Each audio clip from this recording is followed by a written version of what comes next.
Hello दोस्तों, नमस्कार। मेरा नाम है रोहित कुमार। आप सभी का स्वागत है हमारे इस यूट्यूब चैनल पे। कक्षा 11 के लिए मैथमेटिक्स पढ़ा रहे हैं। प्रश्न नंबर 17.1 शुरू करने वाले हैं। 17वां ये जो चैप्टर है ये निर्देशांक ज्यामिति का हिस्सा होता है। जो निर्देशांक ज्यामिति यूनिट 3 यहाँ से स्टार्ट होती है। सरल रेखा चैप्टर का नाम होता है और इससे जब शुरुआत होती है तो आपको यहाँ पर पढ़ना चाहिए। ठीक है, यहाँ पे आप देख सकते हैं कि ये जो 3-4 पन्ने हैं इन्होंने बड़ी मेहनत से कुछ डिटेल्स दी गई हैं, वो आपको पढ़ना चाहिए। ठीक, तो यहाँ पे निर्देशांक ज्यामिति का परिचय पता चलता है कि कार्तीय तल यानी कि ये जो निर्देशांक ज्यामिति वाला मुख्य तल होता है एक्स और वाई अक्ष जो एक दूसरे को जहाँ पे मिलते हैं, ये जो चीज़ें होती हैं ये आपको यहाँ पे समझाया गया है। हालांकि ये कक्षा 9 और 10 में भी आपको समझाया गया है, तो बहुत ज़्यादा विशेष बड़ी बात तो है नहीं।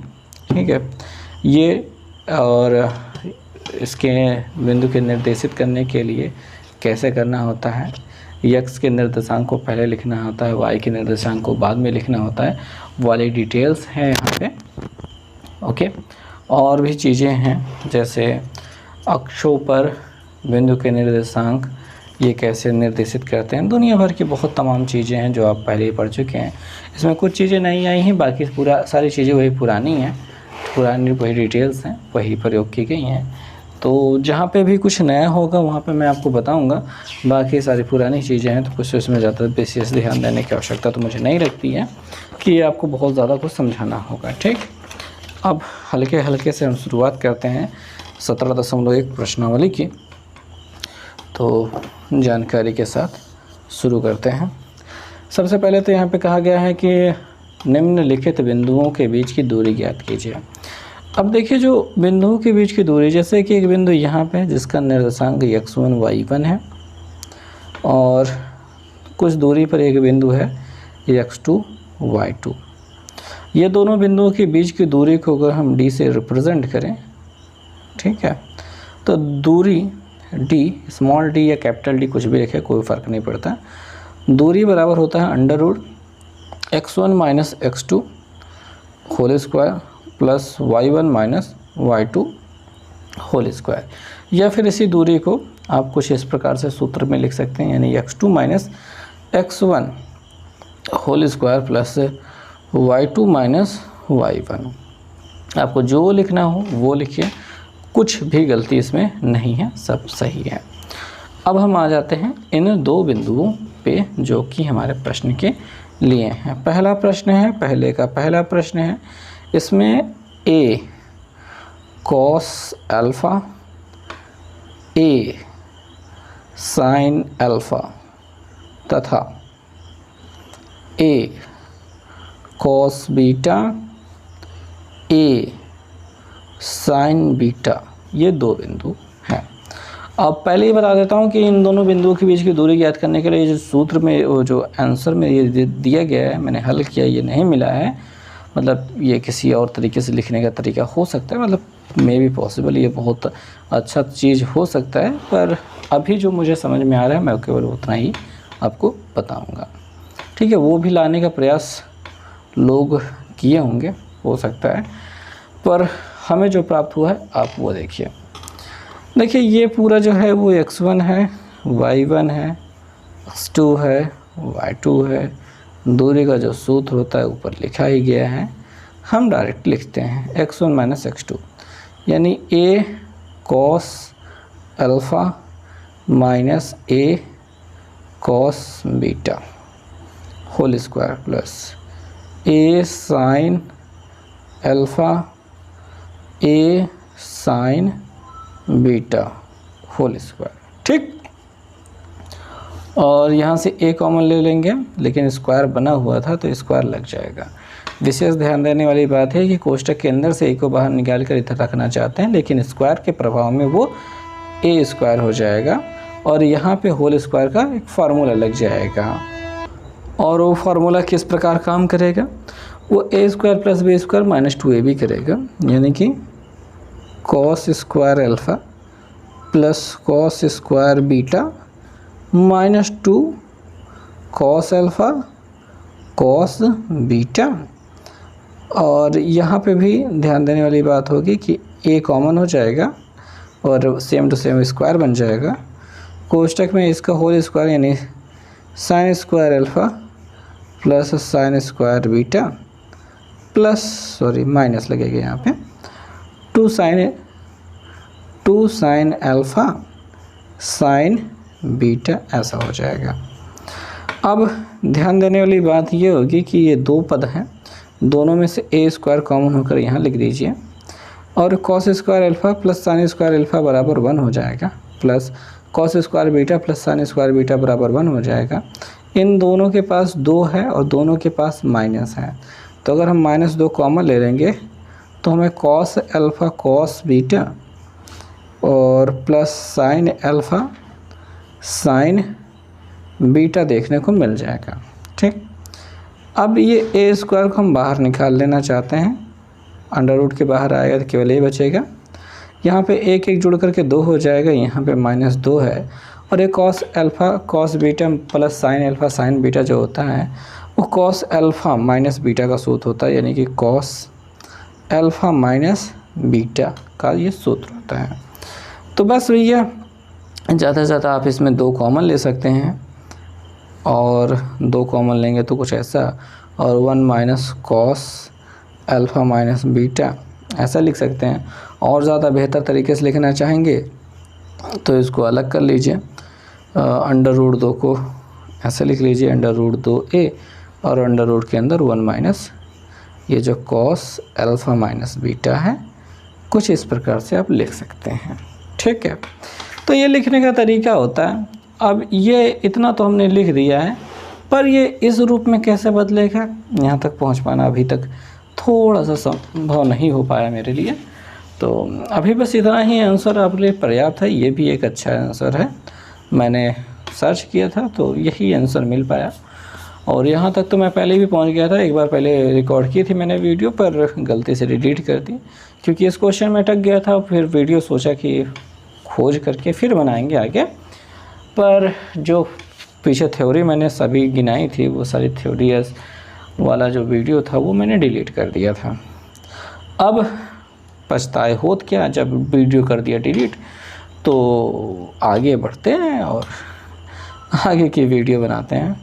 ठीक है, यहाँ पे कॉस थीटा और साइन थीटा दिखाई दे रहा है तथा साइन थीटा कॉस थीटा दिखाई दे रहा है।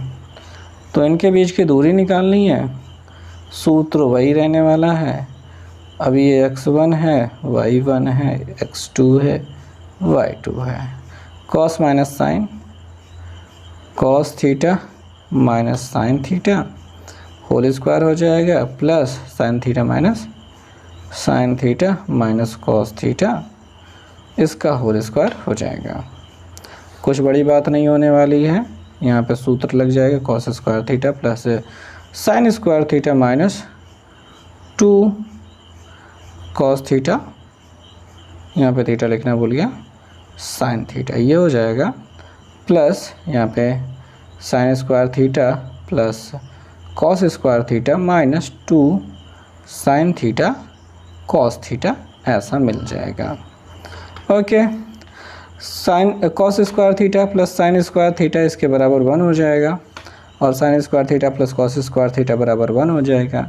ये दोनों लोग माइनस में हैं, sine theta cos theta sine theta cos theta same to same चीज़ें हैं, बस कॉस आगे लिखा है साइन पीछे और साइन आगे कॉस पीछे, तो कोई फ़र्क नहीं पड़ता, दोनों सेम चीज़ें हैं। दोनों लोग माइनस में हैं तो 2 जुड़ करके 4 और साइन थीटा कॉस थीटा लिख देते हैं, ऐसा हो जाएगा। ये 1 जुड़ करके 2 हो जाएगा, -4 साइन थीटा कॉस थीटा, ऐसा लिखा जाएगा। और क्या कर सकते हैं, इसमें से 2 कॉमन ले सकते हैं, तो 1 minus 2 sign theta cos theta. तो 1 माइनस 2 साइन थीटा जो कॉस थीटा होता है, ये किसी चीज़ की एक वैल्यू होती है, वो भी बन जाएगा। हालांकि इस अंडर रूट का भी थोड़ा सा ऐसे बाहर निकाल सकते हैं और ऐसे कुछ, और ये 1 minus 2 sign theta cos theta, तो 2 साइन थीटा कॉस थीटा जो होता है वो साइन 2 थीटा की वैल्यू होती है। तो 1 माइनस साइन 2 थीटा ऐसा बन सकता है। और यहाँ पे जो उत्तर दिया गया है अगेन नहीं मेरा यहाँ पे मॉड लगा है, तो मॉडुलस के साथ हमको देखना पड़ेगा।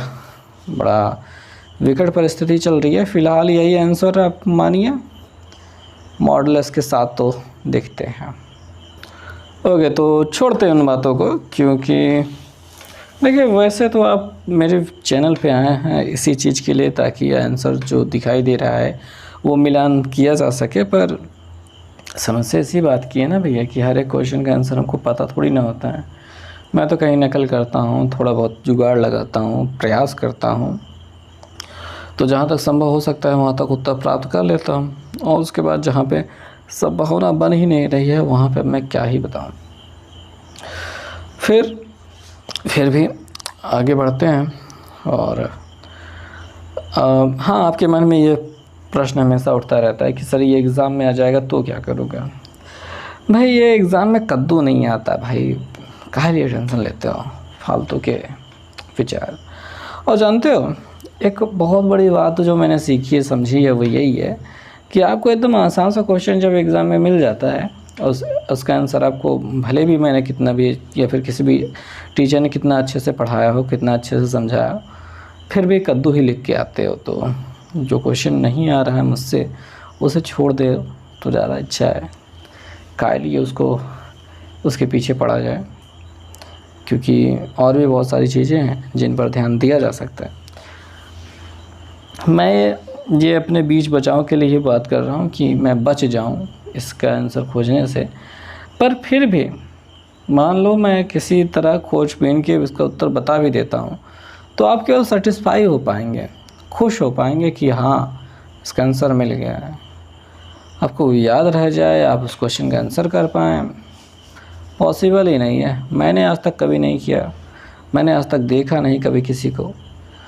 हाँ, तो कैसे ही बताएं। कोई ऐसा मिला नहीं जिसने क्वेश्चन अच्छे से समझ लिया हो, याद करके जाके एग्ज़ाम में करके आया हो। खैर, इन फालतू की बातों में कुछ रखा नहीं है, कुछ नहीं रखा है। आगे बात को बढ़ाते हैं। प्रश्न संख्या 2 पे आते हैं। यहाँ पे कह रहे हैं यक्ष अक्ष पर स्थित एक बिंदु ज्ञात कीजिए जो कि बिंदु इत्ता और इत्ता से समान दूरी पर है। तो हम लिखेंगे माना यक्ष अक्ष पर स्थित बिंदु। अब थोड़ा सा एक चीज़ बता देते हैं, थोड़ा सा बात बताऊं तो समझ आए कि ये देखो भाई कार्ती तल है, इसमें यक्स और यहाँ यक्स डैश, यहाँ पे वाई, यहाँ पे वाई डैश। अब कह रहे हैं कि यक्स अक्ष पर स्थित बिंदु, यक्स अक्ष ये है, इस पर कोई भी अगर बिंदु स्थित होगा, कहीं पे भी स्थित होगा, तो उसके लिए x की वैल्यू समथिंग होगी। x की वैल्यू यहाँ पे 1, 2, 3, -1, -2 हो सकती है। पर अगर समझा जाए तो यहाँ पे y की वैल्यू क्या रहेगी, 0। यहाँ पे y की वैल्यू क्या रहेगी, 0। हर जगह y की वैल्यू क्या रहेगी, 0। तो अगर जब भी मानना हो x अक्ष पर स्थित बिंदु, तो हमको मानना होगा x की वैल्यू समथिंग और y की वैल्यू 0 मानना ही पड़ेगा। आप बिंदु को x, y नहीं मान सकते हो, मानोगे तो उत्तर नहीं मिल पाओगे, उत्तर तक पहुंच नहीं पाओगे। इसीलिए ये मैंने आपको बात समझाई। अगर x अक्ष पे स्थित बिंदु है तो x पे समथिंग और y पे 0। और कभी कभी y अक्ष पे स्थित बिंदु की बात करते हैं, तो y अक्ष पे अगर कोई बिंदु स्थित होगा उसके लिए x 0 होगा, y का वैल्यू समथिंग होगा, वो ऊपर या नीचे कुछ भी हो सकता है। तो मेरे ख्याल से ये समझ में आ गया होगा, ठीक है। माना यक्ष अक्ष पर स्थित बिंदु x, 0 बिंदुओं 7, 6 तथा 3, 4 से समान दूरी पर है। अब मान लेते हैं, देखो भैया, तो ये ऐसा हो गया, यक्स ये 7, 6 यहाँ पे कहीं होगा 7, 6 और ये क्या था, ये तो 4 था यार, मैं y जैसा दिखा रहा हूँ। 3,4 यहाँ पे कहीं होगा, ये 3,4 है। अगर ध्यान से देखा जाए तो ये समान दूरी पर ऐसे हो सकता है x अक्ष पे, जहाँ पे x की वैल्यू समथिंग और y की वैल्यू 0, ऐसा कुछ हो सकता है। ठीक, ऐसा कुछ रहा होगा, ये पॉसिबल हो सकता है। ओके, तो हमें इसी बिंदु के निर्देशांक ज्ञात करने हैं। अब हम क्या करते हैं, इसका नाम a, इसका नाम b, इसका नाम p रख देते हैं। ठीक है, पुनः माना, क्या माना कि 7,6 जो है a, और सॉरी ये a लिख देते हैं, और ये b है 3,4 p, यानी x, 0 से समान दूरी पर है, समान दूरी पर है तब यानी p जो है वो a से और b से दोनों समान दूरियों पर है, तो इसलिए AP बराबर BP, तब AP बराबर BP ब्लड प्रेशर। और अगर ये बराबर है तो इनके वर्ग भी बराबर होंगे। वर्ग क्यों करते हैं, क्योंकि D बराबर क्या होता है, D बराबर √x1 minus x2 whole square plus y1 minus y2 whole square होता है। लेकिन जब D स्क्वायर कर दोगे तो अंडर रूट लगाने की ज़रूरत नहीं होगी, x1 minus x2 whole square, यहाँ पे माइनस लगाना भूल गया, plus y1 minus y2 whole square, ऐसा हो जाएगा। इसी वजह से इन दोनों के बीच की दूरी के लिए ये सूत्र अपना वर्ग किया गया है, ताकि हमें अंडर रूट बनाने की आवश्यकता ना पड़े, अन्यथा मुश्किल आएगी। इन दोनों के बीच की दूरी की बात कर रहे हैं तो 3 minus x whole square plus 4 minus 0 whole square बराबर BP। इन दोनों के बीच की दूरी 7 माइनस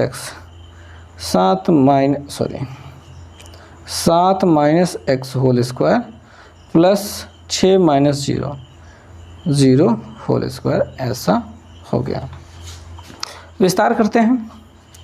ठीक है, तो ये 3 का वर्ग plus x square minus 2 गुणते 3 गुणते x plus 4 minus 0 यानी 4 का वर्ग बराबर 7 का वर्ग plus x square minus 2 गुणते 7 गुणते x और प्लस यहाँ पे 6 स्क्वायर बना है।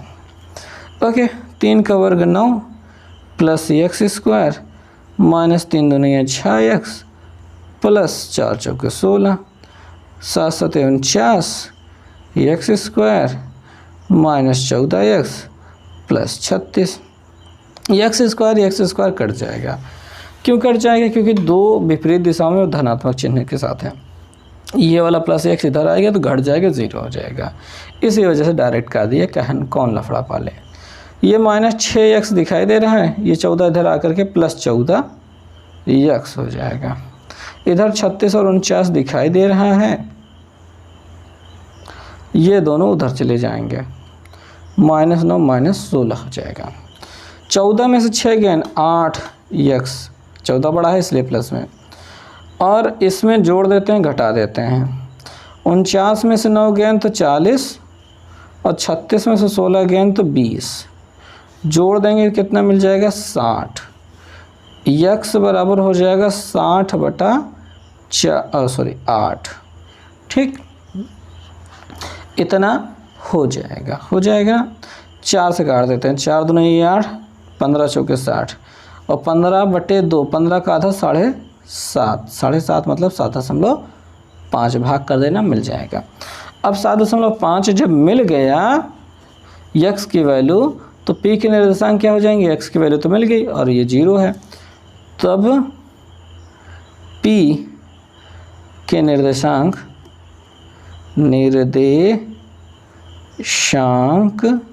क्या हो जाएंगे 7.5, यही आंसर हो जाएगा। ओके, तो इस प्रश्न को ऐसे ही करना होता है। ठीक है, अगला जो प्रश्न है ना बिल्कुल ऐसा ही है। इसमें P दिया है, Q दिया है, R दिया है। R में एक ही बिंदु है x की वैल्यू ज्ञात करनी है, जबकि ये बराबर है। तो अपन ने भी तो बराबर किया था ना, ये बराबर किया था ना, वो पहले ही से बराबर दिया गया है। और जैसे यहाँ रखा है वैसे सेम टू सेम यहाँ पे रखने का प्रयास कीजिए। प्रयास करेंगे सब कुछ होगा, ठीक, सब हो जाएगा। और चौथा प्रश्न हम अगले वीडियो में लेकर के आएंगे। बस इस वीडियो में इतना ही। देखने के लिए बहुत बहुत धन्यवाद।